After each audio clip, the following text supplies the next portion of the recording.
Hey, what's up guys? I'm KPHD here, and today we're going to be talking about Ubuntu Phone. Now, a lot of people have been asking me to do a video on Ubuntu Phone as it's kind of come into its broadest light recently. It's been very popular. It was at CES where a lot of people got their first hands-on and first impressions of it, but basically it's a really new thing, so let's go ahead and talk about it.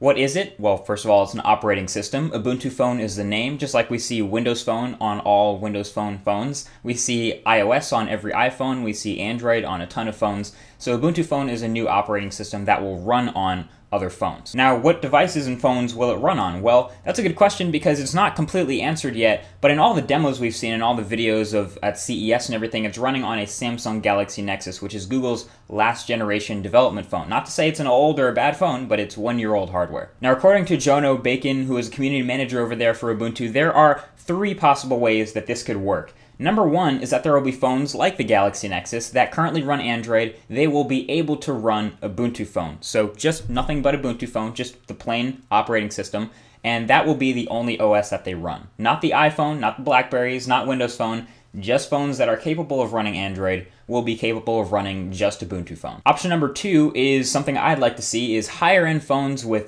quad-core processors and extra RAM. These Android phones would run Android in your pocket, but then when you hook them up to a dock and a desktop, maybe a display, you'll be able to run a full version of desktop Ubuntu Linux. So it's an Android phone in your pocket, but it's also a desktop PC when you hook it up to a dock and a keyboard and a display. And the third way is certain devices will be able to run Ubuntu Phone in your pocket and be able to dock and run the full version of Ubuntu on your desktop with terminal and everything. So if you're ready for that, that's definitely going to be the full complete experience, and I think that's what they're going to be aiming for. But I definitely like option number 2 with a high-end Android phone being able to dock and suddenly run Ubuntu on the desktop. And also an unofficial prediction for me, I kind of have a feeling we're going to be seeing this on tablets soon as well this year, just because of how thumb-friendly the OS is, but we'll get to that in a second. You should also know that Ubuntu Phone is an open-source operating system, the same way Android is, and what that means for Android is that manufacturers can come in and spin it however they want and then output that. And it'll be different variations of Android in the end. Same thing will probably be possible with Ubuntu Phone. There will be different spins of it, different variations of it, or maybe just certain customizations that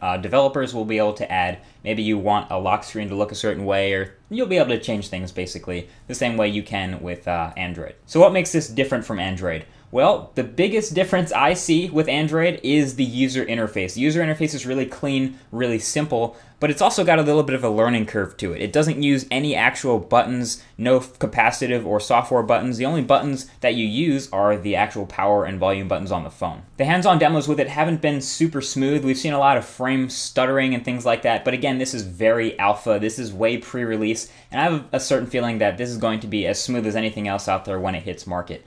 Also, something notable about it is that there's no central home location or home button. There's home screens, but there's no home button that you can stamp and go home. The same way you see on Android, there's a home button, you can go home. On iOS, there's always a physical circular home button that you can go home. Even on Windows Phone, you have a certain button you press to go home.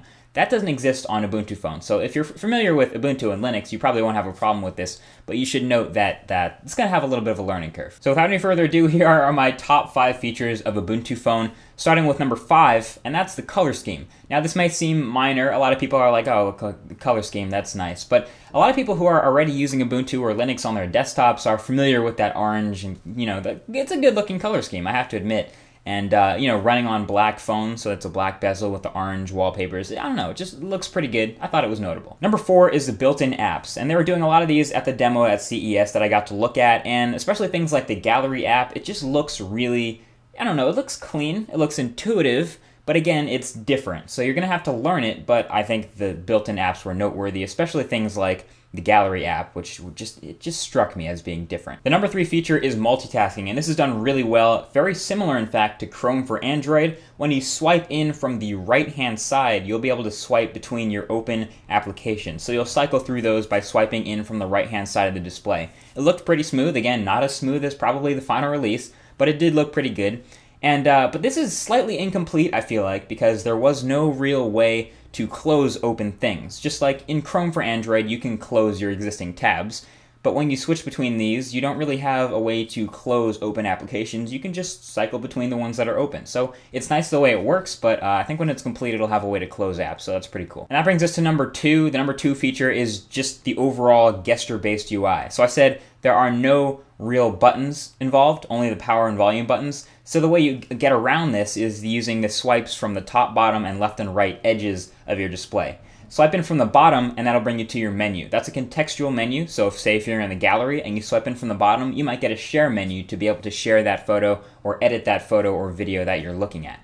If you swipe in from the right, that's where you get your multitasking, so you'll be able to cycle between open applications. And swipe in from the left, and that's where you get basically your app launcher. So swiping in from the left here will allow you to scroll up and down and open whatever app you have, Facebook, camera, gallery, browser, whatever you want.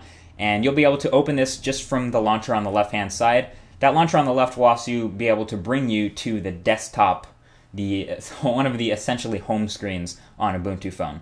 And on the top, that brings us to our number 1. That is your settings toggles, which are brilliant. The settings toggles in Ubuntu phone give you really, really fast, but also really quick and intuitive access to your settings. Basically, you swipe down from the top, and then before you go all the way down, you swipe to the left or to the right to pick the setting you want to adjust, and then swipe all the way down to get access to it. So it's very, very specific, gives you a lot of control, and a lot more options actually than the quick Android 4.2 settings. Pretty much every other OS is really far behind in terms of quick settings toggles and controls, so right above Android, I would put Ubuntu phone's quick settings toggles. They are good looking, they are fast, and they are smooth, and they are really useful, so I like that. That's my number 1 feature. So there you go, guys. That's the new player in the market. Ubuntu phone should be coming out on some unknown range of devices later this year. What do you guys think about it? I mean, I personally think I want to try this. I'm not one to really play around with a ton of different operating systems. I've stuck to maybe 3 total on my phones.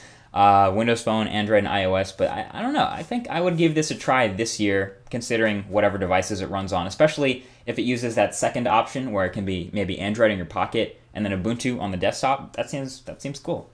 So either way, if you enjoyed this video, feel free to give it a thumbs up below or a +1, or if you learned something, feel free to reshare it. It definitely helps out a lot with the channel. Either way, thank you for watching, and I will talk to you guys in the next video.